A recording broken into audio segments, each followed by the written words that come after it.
Il faut arrêter de faire rêver les militants du PDCI et du PPACI. Il faut leur dire clairement que leurs candidats ne seront pas retenus.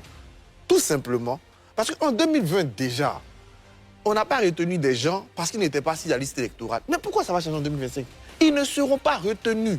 Il n'y aura pas Laurent Gbagbo, il n'y aura pas Tidiane Thiam, comme il n'y aura pas John Kwasi qui a moins de 35 ans, Dabé qui a moins de 35 ans. Donc il ne faut pas faire rêver les gens pour rien. Ils ne seront pas là. Donc il faut commencer à calculer ce qu'ils vont faire. Maintenant, on va laisser le Conseil constitutionnel faire son travail. Non, il n'y a pas de souci. Il va faire son travail. Je reviens maintenant. Oui, bien sûr. Allez-y. Quand on revient sur le débat de est-ce que la CEI doit avoir... Non, il n'y a pas quelque chose d'obligatoire. Les conditions, là, on les connaît. Bon, quand on va au CAMES, on te dit, il faut 10 articles. C'est ça. Mais tu n'as pas les 10 articles, tu ne présentes pas. Ton université n'envoie même pas ton dossier. On n'a pas besoin de préciser ça. On va dire, bon, on va regarder les articles, on va laisser les mémoires. Donc les conditions, là, soit on donne le droit à la CEI de regarder la forme, de dire, bon, par exemple, au CAMES, est-ce que tu as 10 articles? Maintenant, c'est le CAMES qui va savoir si tes 10 articles sont bons ou pas bons. Mais on ne les prend pas. Donc, on regarde, première condition, droit civil, politique, tu n'as pas éliminé. C'est quoi? Après, c'est l'âge, non? Éliminé ou bien qualifié. Tu as tes parrainages, et ça arrive à ça arrive, éliminé ou bien... Après, maintenant, le Conseil constitutionnel va vérifier si les parrainages sont bons. Mais on ne va pas venir dire des conditions. Non, soit on donne le droit à la CEI de ne serait-ce que prendre l'élément de forme sur la base de la loi, soit on laisse le Conseil constitutionnel trancher. Et ceux qui ont mis la pression sur le Conseil constitutionnel pour qu'il tranche sur la CEI, pour qu'on ne le tranche pas, c'est parce qu'ils veulent faire prolonger le rêve à leurs militants. C'est tout, ils veulent faire rêver leurs militants. Ils savent la réponse, mais ils veulent faire rêver leurs militants. Donc ils disent à la CEI, ne dis rien, ça prolonge de 1 mois, c'est ça, le rêve, et ils entretiennent le rêve. Et puis bon, le 10 septembre, on va les éliminer comme c'est prévu. Voilà. Maintenant qu'on va les éliminer comme c'est prévu, c'est là que la question va se poser. Je suis d'accord. D'ailleurs, je l'avais dit, eux aussi le font politiquement. J'ai bien précisé que le fait, voilà, je l'ai dit déjà. Maintenant, eux, absolument, soit eux, ils vont décider de participer ou de ne pas participer. Au moment où ils ne participent pas, eux vont éviter le débat de fond. Ils vont rester sur les mêmes débats qu'on a depuis 2 ans, 4e mandat, on a le droit, on n'a pas le droit. La différence avec 2020, c'est qu'en 2020, on avait retenu 4 candidats. On l'oublie très souvent, on dit que Ouattara a choisi Kakabe. Non, il y a eu 4 candidats.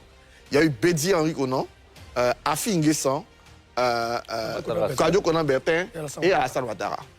Comme Henri Konan Bédié et Afi Nguessan ont décidé d'aller boycotter, moi, Bédié, j'ai eu vraiment mal parce qu'il a fait un très beau discours à sa convention de Yamoussoukro. On voyait le programme. Si le PDCI avait décidé de venir au match, on aurait eu un débat. Mais comme ils ont rejoint, il n'y avait pas d'autre alternative. En 2025, je pense qu'il y aura quelques alternatives. Certes, elles ne seront pas aussi puissantes que le PPACI et le PDCI, mais on aura des alternatives. On aura par exemple quelqu'un comme qui est très PDCI, il aura forcément, probablement, pour lui je dis probablement, quelqu'un comme Jean-Louis Billon. On aura probablement quelqu'un comme Assalé Tiemoko, qui ont déjà leurs idées. Moi, la dernière fois, j'ai vu Assalé Tiemoko évoquer son nationalisme économique et tout dans ce genre. Je ne suis pas d'accord, donc si lui et moi on se croise, on va faire un beau débat dessus. Mais voilà. tu n'es pas candidat là-dessus. On n'a pas besoin d'être candidat pour débattre. Tout citoyen débat. C'est pas le candidat qui débat. Attention, le citoyen doit. Je vais dire, s'il vous plaît, voilà, de parler ensemble, s'il vous plaît. Mais... S'il vous plaît. Voilà, donc ceux-là, cette alternative, ceux qui seront retenus, est-ce qu'ils pourront créer l'alternative? Et moi, je dis toujours, la campagne, c'est de l'émotion. Et la campagne est structurée. D'ailleurs, vous, les médias, il faut que vous décidez. Est-ce qu'après le 10 septembre, vous allez continuer de donner la parole à ceux qui veulent pas participer aux élections, qui veulent parler que des choses qui ne font pas avancer la Côte d'Ivoire, ou vous allez les bannir de façon logique pour dire qu'à partir de ce moment, le Conseil constitutionnel nous a donné la liste des Ivoiriens qui ont des choses à proposer, on veut les écouter. Mais à partir du 10 octobre, ça, 24 moins 2 semaines, ça fait combien? 10. À partir du 10 octobre, c'est la campagne, vous n'aurez même pas le choix.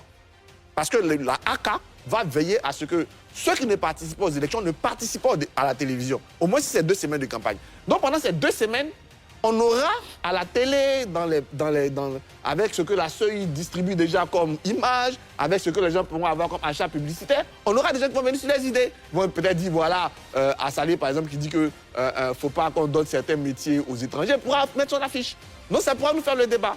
Du coup, je pense qu'on a des chances d'avoir des débats, contrairement en 2020, parce qu'on a des chances d'avoir des candidats qui auront leur mot à dire. Et pour terminer sur la notion du débat, il ne faut pas limiter au RHDP qu'à son bilan. Attention, la campagne, c'est plus ce projet que le bilan. J'entends trop dire que Alassane Ouattara va dire non, le RAGP ne fera pas que nous défendre son bilan. Ils doivent nous aussi nous proposer qu'est-ce qu'ils feront de meilleur à partir de ça pour qu'on puisse avoir le choix. Donc, moi, je reste positif, je reste optimiste parce que je pense que des gens comme Domelo, des gens comme Jean-Louis Billon, des gens comme Assalé Thiemoko, et même des gens qui, je pense aussi, ne sont pas dans la course, mais on va en venir tout à l'heure, qui vont essayer de peser, auront aussi leurs idées.